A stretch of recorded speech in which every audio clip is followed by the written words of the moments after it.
Your skincare routine costs more than your grandparents' monthly grocery bill.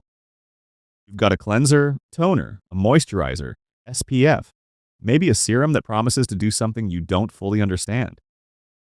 And yet, somehow, the people who lived 10,000 years before any of that existed, the ones who never touched a single product, never read a single ingredient label, never owned a bottle of anything, somehow their skin was doing something yours isn't.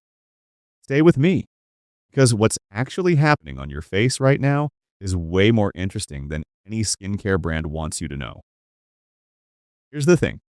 Nobody in the beauty industry will say out loud, your skin is not a surface that needs to be cleaned. It's an ecosystem. Right now, living on every square inch of your face, there are billions of bacteria, fungi, and microorganisms working together in a system that took millions of years of evolution to build. Scientists call it the skin microbiome. For almost all of human history, it was left completely alone. Ancient humans had no soap, no cleanser, no anything. And when researchers study the skin microbiome of modern communities who have never used these products, groups in remote parts of South America and Africa, what they find is not dirty skin.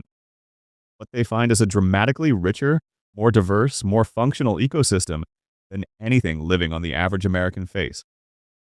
Bacteria doing the protective work, the ones regulating your skin's pH, fighting off pathogens, keeping inflammation down, ancient humans had more of them. Not because they were lucky, because they never stripped them away. Modern soap was invented to solve a very specific problem. Industrial cities in the 1800s were genuinely filthy in ways that had nothing to do with your natural skin chemistry. Sewage in the streets, contaminated water, diseases spreading through actual dirt and waste. Soap was a public health intervention for a public health catastrophe. But somewhere between the cholera epidemic and your morning routine, the message changed from wash your hands before eating to strip your entire body of everything it produces every single day. The average American showers once a day, uses soap head to toe, and then spends money on products designed to put back the moisture and oils that the soap just removed. It is, if you think about it with fresh eyes, a genuinely strange loop to be in. Ancient humans never started the cycle that created the problem in the first place. They weren't doing nothing. It's the part that surprises people. Archaeological evidence from sites across Africa, the Middle East, and Europe shows ancient humans rubbing clay onto their skin and rinsing it off, using ash mixed with water to cut through grease, scrubbing with fine sand as a physical exfoliant. The Romans, who were obsessive about cleanliness and bathed daily, never used soap on their bodies at all. They used olive oil, spread it across their skin, and then scraped it off along with everything that had attached to it. A tool called a strigil. It sounds strange until you realize that oil cleansing as a method is currently experiencing a massive revival in modern skincare because, turns out, it works.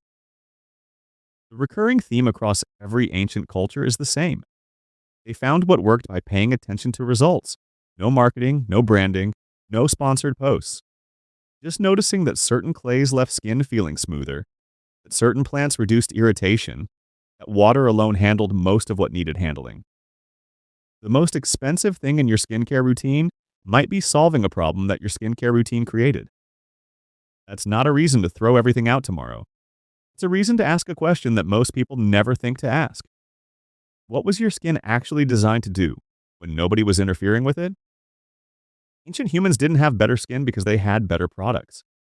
They had better skin because they understood, even without the science to explain it, that some systems work best when you mostly leave them alone. Your ancestors weren't neglecting themselves. They were trusting something that took 300,000 years to build. Maybe that deserves a little more credit than the back of a bottle.